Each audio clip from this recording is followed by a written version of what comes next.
Hello and welcome to another episode of CYC Youth Chat. I'm Mark and joining me today we have Bossy, Gabriella, Michelle and Andrew. And today we'll be discussing parties, dancing and drinking. Now, I just wanted to get a feel. When I say parties, dancing and drinking, what do you guys think of firstly? Well, you think of like really secular kind of things. So, nightclubs on Friday nights, Saturday nights, people getting smashed there. Yeah. And dancing in very, very provocative and inappropriate ways. I think that's the first thing that comes to mind in terms of it. Of course. Bossy, do you have anything different? Like, is that the mindset that has been engraved into all of us? Is that what you think as well? Yeah, definitely. If I can add, like even wedding reception parties as well. Yeah. But we know there's nothing wrong with that. Wait, I don't know. My view is like just with the boys having a good time. Not all of us. But yeah, anyway, on what Bossy and Gabriella were saying, I think that's like the majority of what people think. Like I get that feel, especially today, party. If I'm invited to a party, that's the first thing that comes into my mind. Especially at our age when you're celebrating things like sweet 16s, 18s, 21s, everyone's throwing all these mad parties and trying to upstage the one before them and things like that. It's of course. And that's the main thing you see when you go to these parties. I remember all my school parties, it was the same story.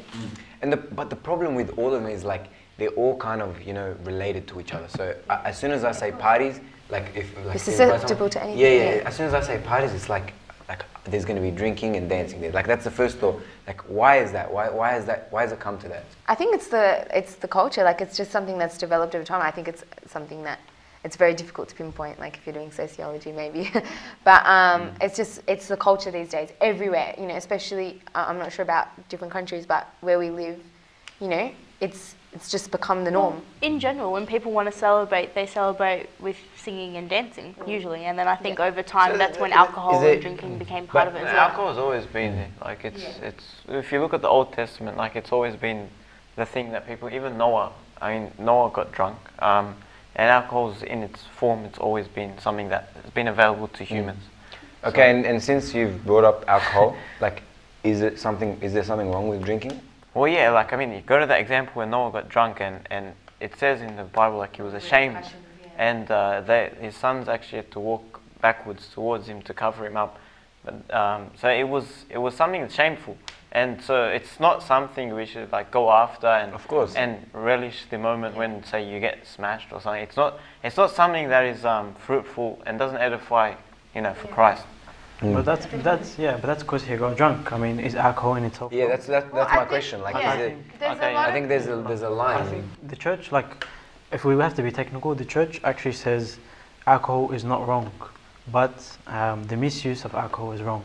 Yeah. But then of course the church says it's better not to drink at all because the possibility of abusing alcohol is there. So that's why they.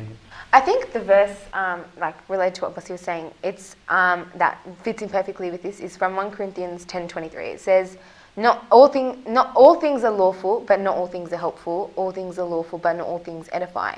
And I think that's the same thing. You've got to think about, it's lawful, but is it going to help me spiritually? Is it going to edify me?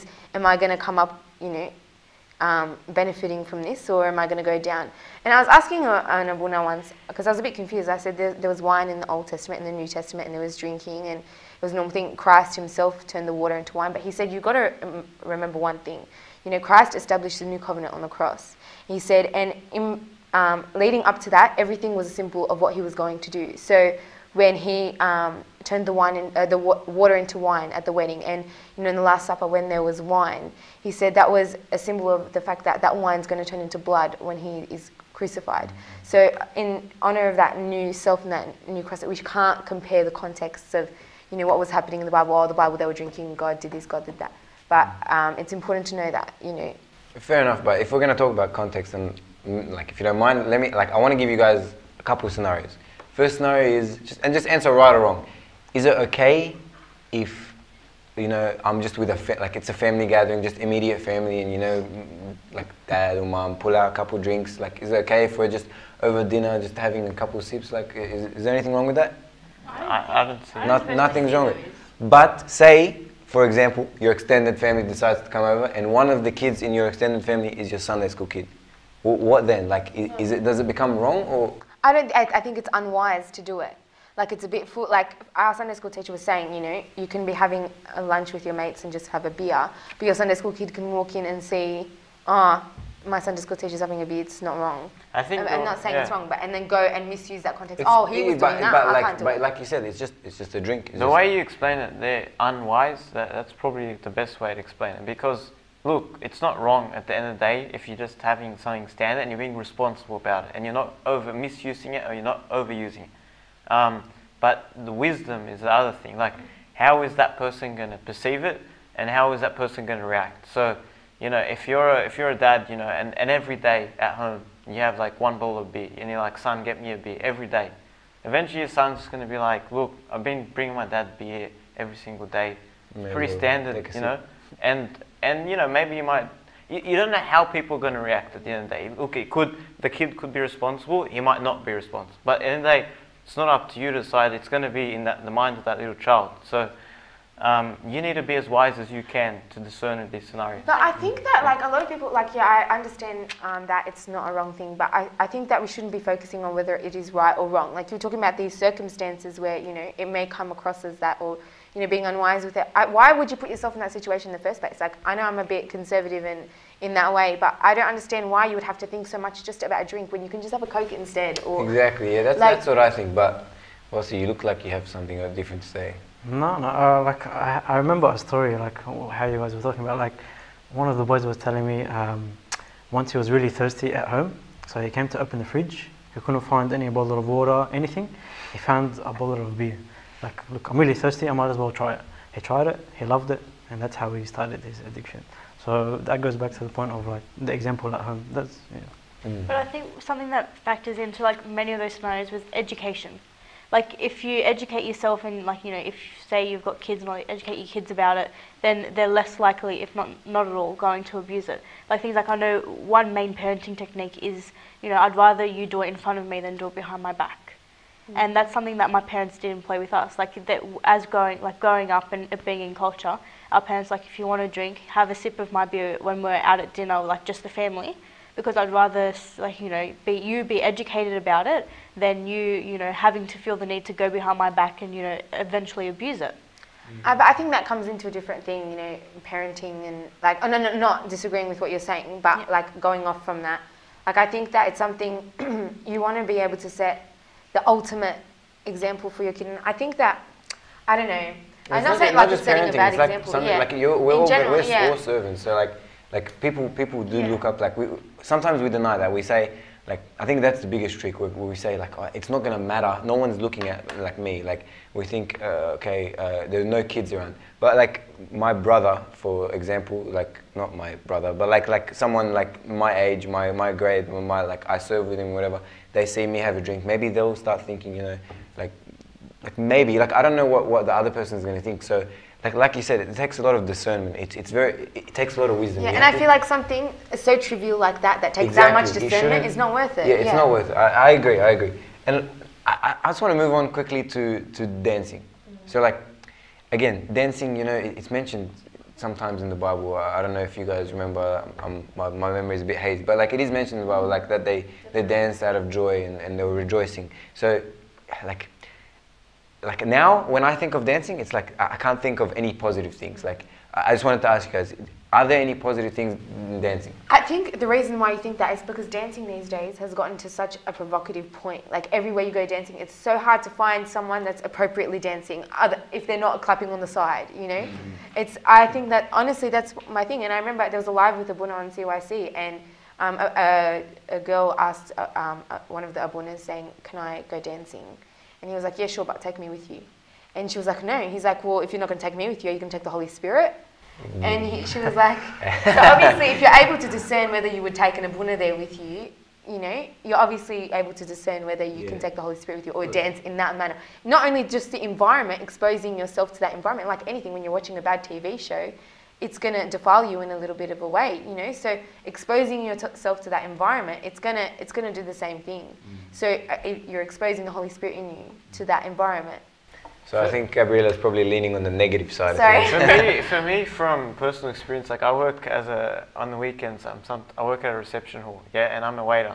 And you see at the beginning of the night, obviously the night starts off joyful, the bride and groom come in, and there's all this big fuss, you know, everyone, they've got the drums out and they're going crazy, you know, everyone's enjoying themselves. Then the night goes on, and you get to, like, say, the first bridal waltz, for instance. This is a really nice example of dancing. And you've got here just the bride and the groom, and they're together, and, you know, they love each other to death, and they're just dancing together. And it's a beautiful sight. It is, like, when you see it. But then after that, it progresses, and it starts to, like, decline from there. You know, you start to see different forms of dancing, and people doing it in different ways. People obviously under the influence of alcohol starts to degrade a bit, and the standards go down. And what you see is, like, you know, this really nice setting, and then you see, like, really change in setting. And I don't know, for me it's like a personal experience, and I always remember that whenever I think about this topic. So it's very true. Like you know, wedding receptions these days. Like I remember, I don't know, I think you guys will with me. Like some wedding receptions, they invite abuna, and then it comes to a certain stage where the abunas leave, and then the music starts. So. Yeah, that's like the tradition now. But I think that, to be honest, like, yeah, we're talking about, you know, there is nice dancing, bad dancing, but what today has come to, it's mostly bad dancing. How many people do you see dancing to rejoice the Lord? Like, tell me that. Have you seen anyone dance and rejoice because out of rejoicing? I think maybe Bossy might tell us, like, when you were in Africa, like the Africans, like they're always dancing, you know. Like I remember you were telling me, like, would you like to share any of that? No, it's true. Like the church is very good in that it adapted the culture of the Africans. So they didn't get rid of their culture. So their culture, as you said, is dancing and music. As we said, it's a symbol of joy. They want to show their love for the Lord through dancing. And I actually think that's such a beautiful thing. But I think today, in today's Western, we've lost that. Like, I think that is such, to be able to do that, and to, you know, because you find that, you know, dancing emulates that sort of joy. But, you know, I think that in today's society, when in context of partying and things like that, it's very difficult to find that kind of. Like, one final point before we go to the break, like you mentioned, like, that priests at a certain time in the wedding receptions, they oh, that was Bossy, sorry, it was at this side of the table, mentioned that, you know, like, at a certain point priests leave. Like, if it's a wedding of, like, a really good servant, for example, right, you know they're not going to do, like, anything that's extreme or anything. Like, it's just dancing, like, having fun, rejoicing together. Is it wrong? And, like, if it's not wrong, then why did the priest leave? Like, I don't know, it's just a weird question. Like, this thought always comes in my mind. I don't know if it comes in any of the other youth's minds. So I think maybe in that specific scenario, you know, I always think of it this way, like the priest, although he wants to be there, wants to celebrate, he may feel that, you know, other people may be uncomfortable with him being there because they feel that, you know, they can't do stuff and things like that. And I think that it's a bit like, you know... I think it's not the situation, it's the situation they don't trust, not the people, not the servant that they don't trust, it's the situation. Like, what can it escalate to? Yeah, exactly. You know, there's one beautiful servant in that thing, but, you know, there's people who may not be Christians at that party. I see, like, that's a perfect example of, like, the abuna being wise at that point. I mean, at the end of the day, he doesn't want to wreck the night. Like, say, some people, they're going to do it at the end of the day, and everyone has their free will, yeah? So he's not going to sit there and he's not going to try and, like, you know, stop people from doing everything that's happening tonight. But he's also, like, maybe looking out for himself as well. So, like, maybe, you know, your eye might fall into sin. So maybe he doesn't want that to happen. So maybe, I don't know what's running through their minds exactly when they do that. But there's probably a million things. Yeah, fair enough. Different things. All right, well, it looks like we've covered a lot this first half of the episode. But when we come back, hopefully we'll provide you guys with some Bible examples and some solutions as to how to, you know, discern, like, become more discernible in these situations. So stick around.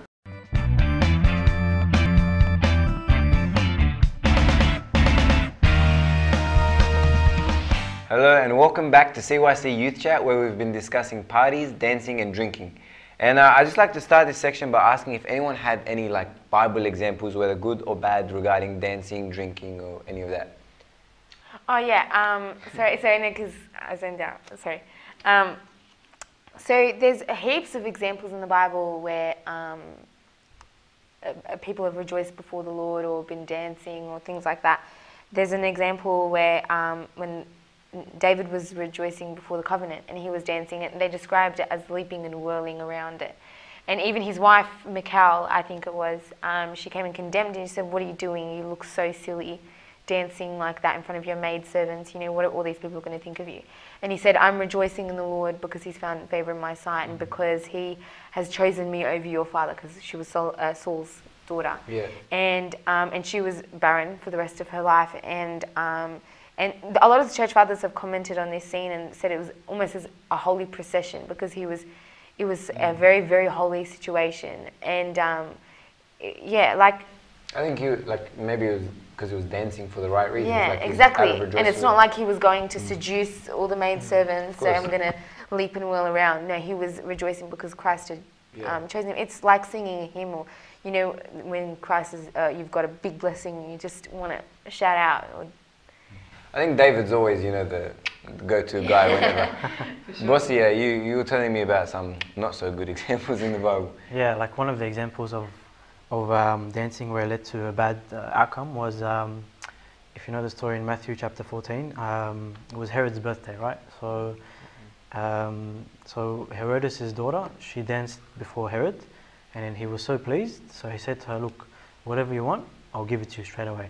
And then, as we know from the story, the daughter asked for St. John's head on a platter. So that's, I guess, an example of what dancing can do. It can lead to bad things. Yeah. And I think if we compare these two examples, you've got David, who was dancing in a religious context, and Herod's daughter, who was dancing in a secular context. So I think you can narrow it pretty much down to that. It's the secular and the Okay, so I'm gonna put into like a very maybe controversial. No, not controversial. Like I'm just gonna. Devil's advocate. Yeah, maybe. Yeah, we'll go with that. Like, so we have the drinking in a religious context, like, you know, the wine and all that. Then we have dancing in a religious context, like you spoke about, David. And then we have the opposites of that, like drinking to get drunk and dancing in like seductive or like secular way.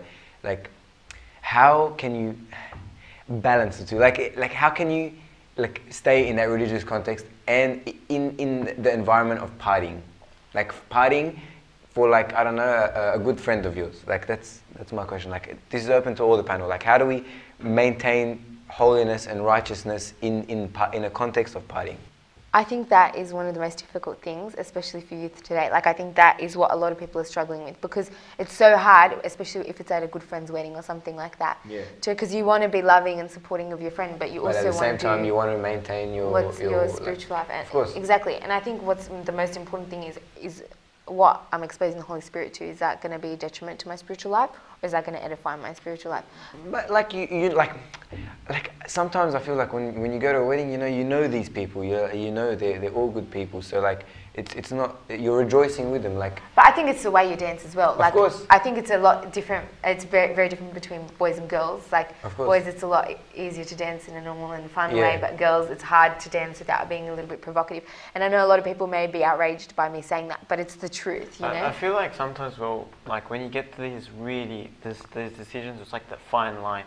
You're gonna have to pray, but you're gonna have to like feel the Holy Spirit. Like, you're gonna have to ask. You say like, look, what do I do here? And then often you would get a feeling inside you, like you'd feel like, nah, probably shouldn't do this, or sometimes like, oh, maybe it's like it'll be alright. And if you feel the peace, then like don't. Yeah. But in the spur of the moment, are you gonna be able to? It comes down to those decisions. Like, if you're at a wedding, are you gonna choose to get up and dance in the middle of the dance floor, and everyone around you, or are you happy to stand back and clap and just be happy for the couple that are getting married? Alright, but say that couple you're really, really close to, and they come and they're insisting, like, lesm, you have to, like. But there's always the way out of it. So if you get just get down on your knees. Yeah, that's the easy way out. But like there's a lot of celebratory dancing. Like, for instance, I see a lot of, like, when Greeks, for instance, they have something, or Lebanese, a lot of them, they all get in a circle, they hold hands, and they're going around in a circle. Like,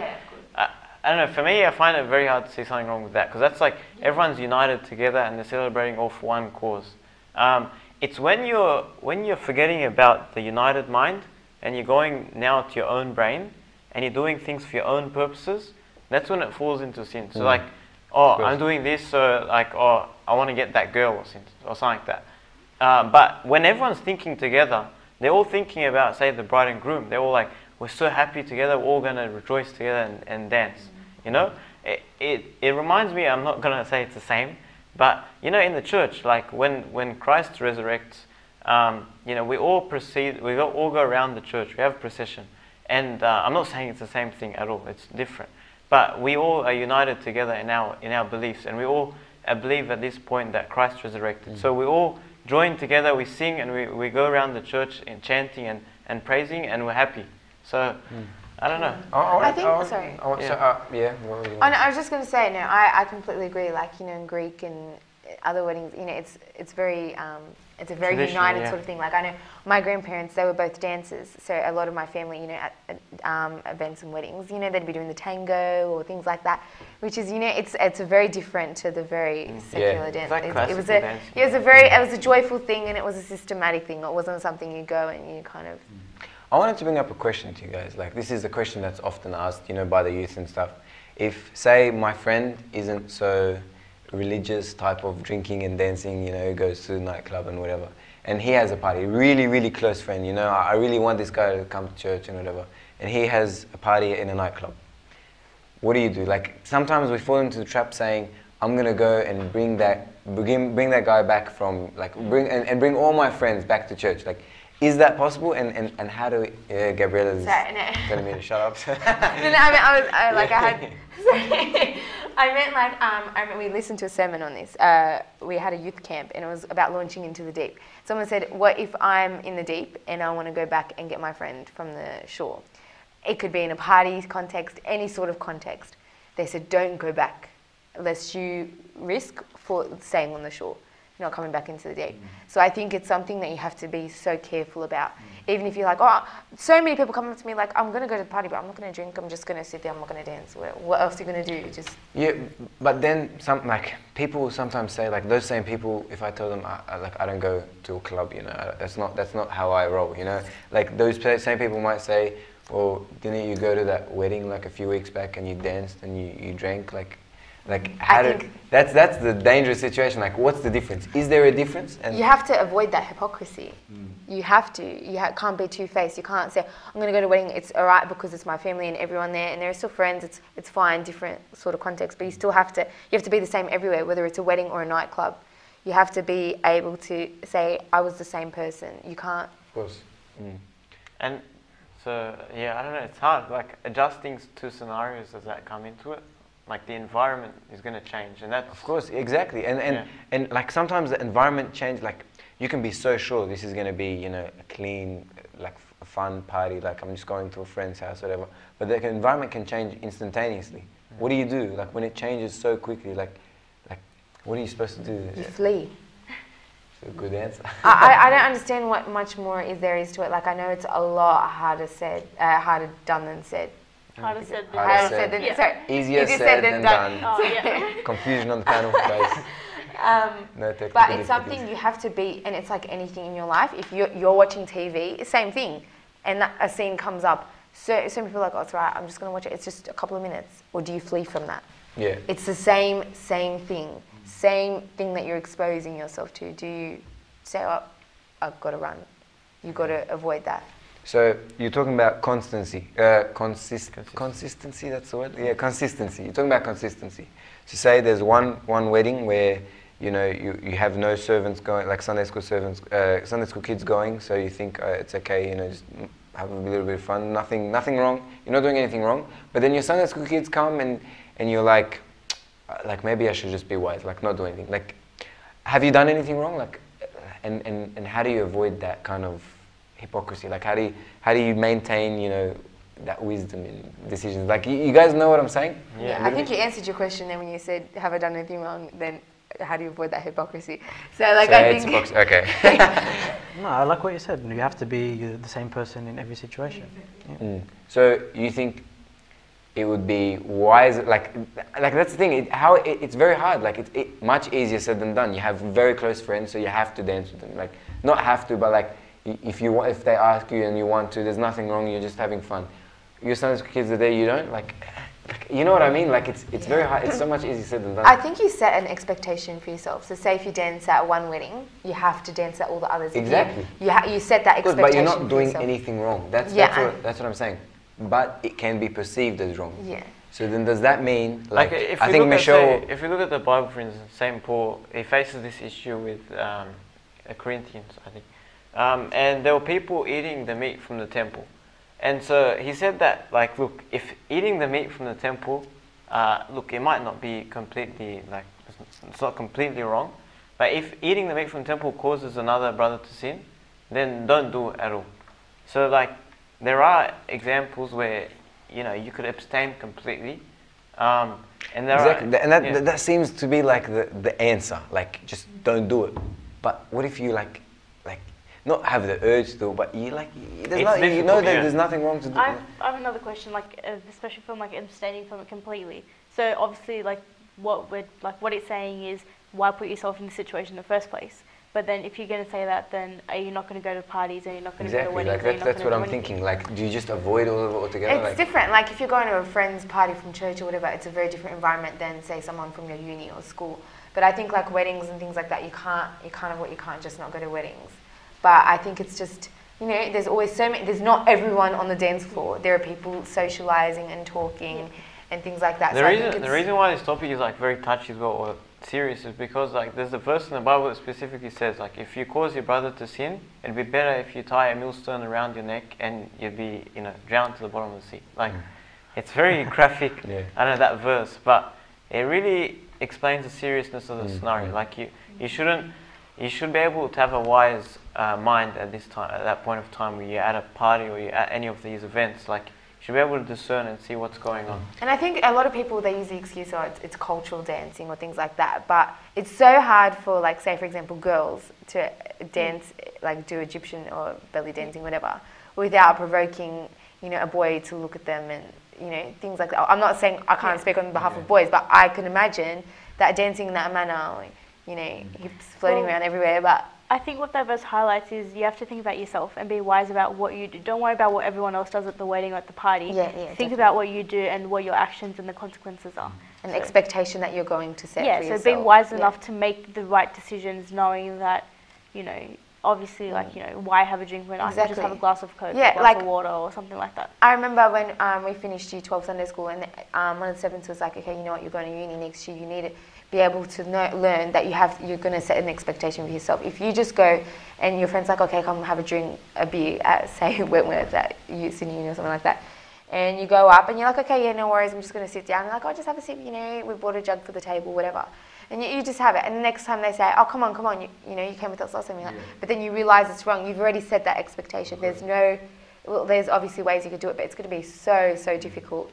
So, like, I think in the beginning, you set your expectation for yourself. I think we oftentimes forget that God is a part of every decision that we make in our lives. And sometimes we forget, you know, to even ask Him for that guidance and that discernment in those decisions. So I think, like, the panel, like today, has all agreed that in all these decisions, it requires a certain amount of discernment and wisdom. And, like, I think that is the answer to all our questions. Like, the partying, drinking, dancing, before all of that, we must be praying. We must self-examine ourselves before we decide whether, am I ready to put myself in this environment. But I think that's all we have time for today. Thank you for joining us, and hopefully we've answered a few of your questions. And join us next time. Thank you.